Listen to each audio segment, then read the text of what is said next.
ভাই মানুষের চোখ দা ভাই এমন জিনিস দেখতে পারবো ভাই, এটা আসলে কল্পনাও করছি না ভাই। আল্লাহ পাকের কুদরত, আল্লাহ পরীক্ষা চালাই দিছে ভাই আপনারে। তার এই পরিবারে যে বাবাটা অসহায় দেখেন ভাই, দেখেন মুরব্বী সাহেব। আচ্ছা ভাই, মানুষ এরকম জীবনে দেখছেন ভাই, একটা পরিবারে দুইটা প্রতিবন্ধী ভাই, বাবাটা কিডনি সমস্যা, কাজ করতে পারে না ভাই, খাবারের অভাবে কষ্ট করতেছে ভাই।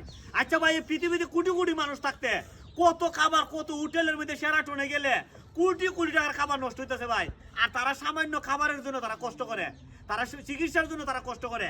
দেখেন ভাই, দেখেন দুইটা ভাই দেখছেন ভাই, দেখেন শরীরটা দেখছেন ভাই, ভাই খাবার অভাবে তারা কষ্ট করতে করতে ভাই ভাই শুকিয়ে শুকিয়ে মারা যাবে ভাই। ভাই মানুষ তো আমরা ভাই, তারা তো মানুষ, তাদের প্রাণ থাকতে তো ফেলে দেওয়া যায় না ভাই। বাবারা দেখেন কত চোখের পানি ধরে কান্দে, খুবই কান্দে, নিরলে কান্দে যে আজকে যদি আমার এই দুইটা ছেলে বড় হইতো, তারারে ফালতাম কে, তারা আমার ফালতো। আজকে আমি তারারে লইয়া সব কিছুর মধ্যে ছাইরা দিয়ে আসা, তারারে লইয়া পড়ছে। আপনাদের কাছে আমরা করু জোরে অনুরোধ, তাদেরকে তাদের নিজস্ব বিকাশ নাম্বার দিব, তাদেরকে সহযোগিতা করুন। তারা খাবারের কষ্ট করে ভাই। সবচেয়ে বড় বিষয় হলো আমরা 500 টাকার খাবার কিনলে 100 টাকার খাই, বাকি 400 টাকা ফালাই দিই ভাই। তারা খাবারের কষ্ট করে ভাই, এটা সবচেয়ে বড় হৃদয় বিদারক ঘটনা ভাই। আপনাদের কাছে করু জোরে অনুরোধ, আপনারা দয়া করে তাদেরকে খাবারের ব্যবস্থা করে দিন। আল্লাহ উত্তম রিজিকের মালিক।